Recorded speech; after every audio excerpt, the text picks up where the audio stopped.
Welcome back, it's Chris from the Hagon Factory. This week, Sens was good enough to give us a bit of an interview about the Bultaco Hagon that he's put together. He'll be taking that over to Broadford. I think Dave English might be having a ride on that, but I'm not 100% sure. I've been offered a ride on it myself. Might have a go, we'll see what happens on the day. Been doing a bit of work on the 350 Velocette. We'll talk about that a bit later. Still working on the 500. The DT 250 Hagon's running, and the standard DT 250, I think it's just about ready to go. So we're still waiting on the seat from Dan Trim.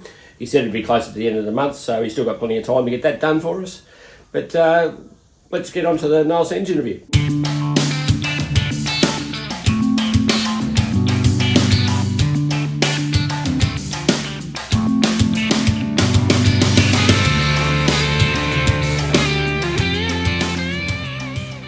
Here with a good mate of mine, Noel. We're just going to have a bit of a chat about a Hagon he's just put together with the Bultaco motor. So give us a bit of history, Noel. Hey Chris, how you going? Good, mate. You know, I'm not real big on Hagons, but I'm getting to like this one slowly. Back in the day, back in the 80s, I rode a couple of Hagons here and there. I actually owned a Hagon Jap, and that was a beautiful bike. And then I raced a Hagon Kawasaki 125 for John Bowles in Bendigo. That was a good bike too. So I had a little bit of success on a couple of Hagons, and I always probably wanted one. And then a mate of mine, Stevie Williamson, he had this frame sitting around. He used to have an RM 370 motor in it. And so he actually owns the frame, and I own all the ancillary bits, the motor and all that sort of stuff. And so I tried to fit a Bultaco motor into a Suzuki plated Hagon, which didn't work. So lots and lots of cutting, filing, grinding, and I've got the Mark V Persang motor sitting in the Suzuki plates. They've all been cut pretty drastically, but she's all in there. Yeah, and it goes, and it's pretty neat. Looks fantastic. I think my uncle Gordon Strawn actually rode this bike a few times. I think he did, yeah. For John Bowles, yeah. Yeah, it's been around a bit, I think, and this is the one that Dad went and had a look at as well. Okay, you might have a picture of this somewhere. I probably would have, yeah. Number 72 on it. Yeah, there's a good chance, Gordon. Yeah, well, I raced against Gordon, they used to build pretty nice bikes. But there's quite big changes from the Suzuki motor to the Bultaco motor to get everything to fit in there. I sort of basically worked on getting the chain line straight, the two sprockets all lined up, and just sort of worked from there, making spaces, whatever. Yeah, it's a lot of work, isn't it? I know, I've seen what you do, it's hard work. It's like working on a big mouse trap. Yeah. You jabs your fingers every time you move something because there's nothing to hold together. Yeah, I just got the motor, the Bultaco motor, and tipped it on its side, and then I made like that core flute cardboard engine plates out of that, yes. While the motor was on the side, and then I just sort of transposed them onto the Hagon ones and just started cutting away. It's a great looking bike. I'll just run around it with the camera. Yeah, sure. It wasn't too pretty when I first got it. The pipe fits well. It's in nice and close.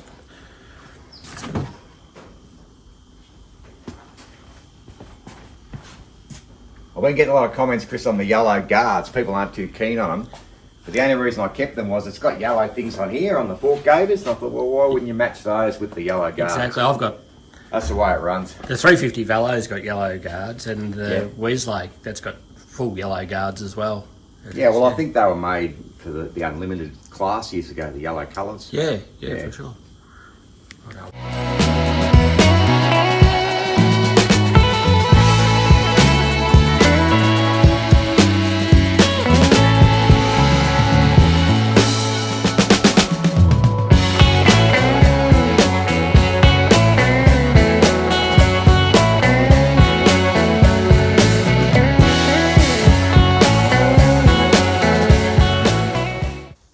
Noel's done a fantastic job of getting that bike together. Russell Owen's got a couple of Bultaco Hagons just about ready to go for Broadford as well. It seems like the Bendigo is just about the Hagon capital of Australia at the moment. Every second bloke seems to be working on a Hagon. A lot of these bikes that are coming over from Bendigo haven't circulated for years, so it'd be great to see them back out on the track. Great job, guys, and keep it up. Righto, so we're back having a look at the 350 Velo. Now, this is a 4-stroke frame. It's got the oil cap up here to hold the oil in the frame. So, total loss system normally. But what I'm thinking of doing is tapping into the frame and putting a return line in somewhere up here. Now, on the 500, there's a thread in there. I'm not sure why on this one, but I'm thinking of doing a similar thing, and instead of running an oil tank on the 350. So I'm sure the volume would be enough. This is probably only about 800 mils or a little bit less. It seems to keep up with it because it's only short runs, as you know. We did spend a fair bit of time at the come and try day idling on the line, which was a bit concerning, but it seemed to handle it okay. So I haven't changed the oil in it yet since then, so I'll have to get into that. But yeah, I don't want to put an oil tank on the 350. We're just going to try and modify it the best we can without sort of doing any damage to the frame. So we'll need to have a bit more of a look at that. Another job on the 350 will be machining up some more spaces for the front wheel. So we go from 21 inch to 23 inch. I happen to have another Campag hub there, which we had laced up to an aluminium rim, which you've seen in the past. So I've got to get that done as well. A little bit more tidy up on the plates, and then we'll get that bolted in. And hopefully, I'm thinking about just bringing this over to Broadford for the Shannon's classic bike, just as it is. You know, we'll just bolt the motor in, the gearbox in, bring it over. If you want to have a look at what we're up to, if you've got any advice, be much appreciated. So we'll try and get all that together in the next couple of weeks. And one other thing we have to do for the 350 Velo is make up a seat mount. I've got a couple of seats here. Got an original one from the day, which I think was off the Brett Jeffrey 125, which we've got here. And we've got another one here that was made by Dan Trim. It's got a fair bit of foam, very comfortable, fairly long seat. So I have to make up my mind which one of those to put on. This seat's fairly high. The bracket sort of has to be high too. So I don't know whether that'll be too high for the old man. He's a bit vertically challenged. So we'll have a look at that, and we'll have to make a decision on that too.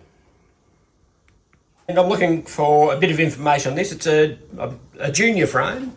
It sort of looks like a Comet. It's got the twin tubes down the back. It's quite a nice frame, not bent or anything like that. But if anyone's got any information on what it might be, let me know. I'm not sure what I'm going to do with it yet.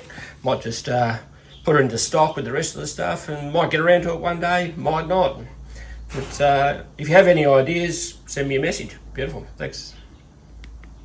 Just like to thank Noel for giving us the time to come around and have the quick interview with him. I'm sure we'll get back there. Noel never stops working on bikes. He does a fantastic job, so he's got some others there. I'm sure we'll have a look at that at some stage. And I'd like to thank my father, Alan, for his endless work while I'm out doing my day job, Monday to Friday. So he just keeps working on 7 days a week. He's unbelievable. I'd like to thank my beautiful wife for putting up with me. All I do is talk about this 24 hours a day. I really enjoy it. It must drive her mad. So thank you for that. And if you guys like what you see, like and subscribe. Tell your friends, get on board. Let's get this thing moving. Let's bring Hagon's back. It's great fun. Thank you.